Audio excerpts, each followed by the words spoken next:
রাত 12টার পরে ঘুম ভেঙে গেলে একটি দোয়া পড়লে দোয়া কবুল হবে এবং উদ্দেশ্য পূরণ হবে ইনশাআল্লাহ। এটা হচ্ছে দোয়া কবুলের অন্যতম একটি অস্ত্র। অনেকেই আছেন দোয়া করছেন, দোয়া কবুল হচ্ছে না, বিভিন্ন বিপদে পড়ে আছেন, আল্লাহর কাছে বারবার চাচ্ছেন কিন্তু দোয়া কবুল হচ্ছে না। রাতের শেষ অংশে, অর্থাৎ রাত 12টার পরেই তো রাতের শেষ অংশ হয়, আপনি ঘুমিয়েছেন, হঠাৎ করে রাতের বেলা ঘুম ভেঙে গিয়েছে, অর্থাৎ শেষ রাতের সময় যদি আপনার ঘুম ভেঙে যায়, আপনি একটি চমৎকার দোয়া পড়বেন। নবী সাল্লাল্লাহু আলাইহি ওয়াসাল্লাম চমৎকার একটি দোয়া শিক্ষা দিয়েছেন। এই দোয়া পড়ে আপনি আল্লাহর কাছে যা চাইবেন আল্লাহ পাক রব্বুল আলামিন সেটাই পূর্ণ করবেন। যে উদ্দেশ্য নিয়ে দোয়া করবেন সে উদ্দেশ্য পূর্ণ করা হবে। আপনার সন্তানের বিয়ে হচ্ছে না, আপনি এটা পড়ে দোয়া করবেন, আল্লাহ পাক রব্বুল আলামিন বিয়ের ব্যবস্থা করবেন। সন্তানরা কথা শোনে না, এটা পড়ে দোয়া করবেন, আল্লাহ পাক রব্বুল আলামিন সন্তানদেরকে বাধ্য করে দিবেন। স্বামী স্ত্রীর কথা শোনে না, স্ত্রী স্বামীর কথা শোনে না, বিভিন্ন ধরনের ঝগড়াঝাঁটি সংসারের ভিতরে লেগে থাকে, আপনি রাতের বেলা হঠাৎ করে ঘুম ভেঙে গেলে 12টার পরে, বিশেষ করে শেষ রাতের দিকে যদি ঘুম ভেঙে যায়, এই দোয়াটা পড়ে আপনি আল্লাহর কাছে চাইবেন, দেখবেন আল্লাহ পাক রব্বুল আলামিন আপনার জীবনের ভিতরে সফলতা দিয়েছেন, আপনার দোয়াগুলো কবুল করে নিয়েছেন, উদ্দেশ্য পূরণ করে নেবেন। দোয়াটি কি?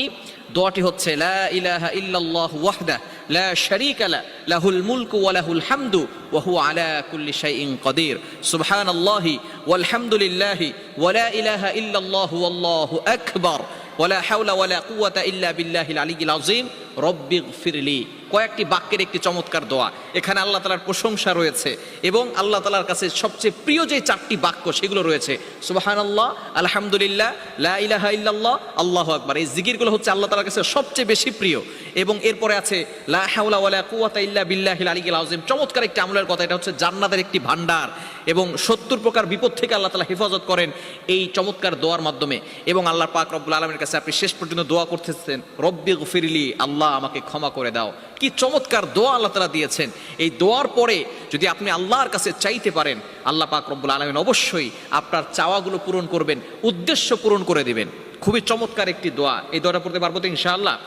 নবীজি সাল্লাল্লাহু আলাইহি ওয়াসাল্লাম জানিয়ে দিয়েছেন, লা ইলাহা ইল্লাল্লাহু ওয়াহদাহু লা শারীকা লাহু লাহুল মুলকু ওয়া লাহুল হামদু ওয়া হুয়া আলা কুল্লি শাইইন কাদির সুবহানাল্লাহি ওয়াল হামদুলিল্লাহি ওয়া লা ইলাহা ইল্লাল্লাহু আল্লাহু আকবার ওয়া লা হাওলা ওয়া লা কুওয়াতা ইল্লা বিল্লাহিল আলিয়্যিল আযীম রব্বিগফিরলি রব্বিগফিরলি। আপনি এভাবে যদি আল্লাহর কাছে দোয়া করে রাতের বেলা, গভীর রাতে, শেষ রাতে কিন্তু আল্লাহ তাআলা প্রথম আসমানে আসেন।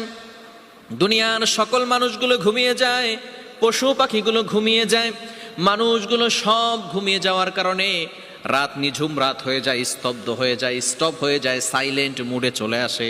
এমন সময় আল্লাহ তাআলা প্রথম আসমানে এসে বান্দাদেরকে ডাকতে থাকে, ও আমার বান্দারা, কার কি লাগবে আমি আল্লাহর কাছে চাও। বিপদে পড়ে গেছো, আমি আল্লাহর কাছে সাহায্য চাও, বিপদ থেকে উদ্ধার করে দিব।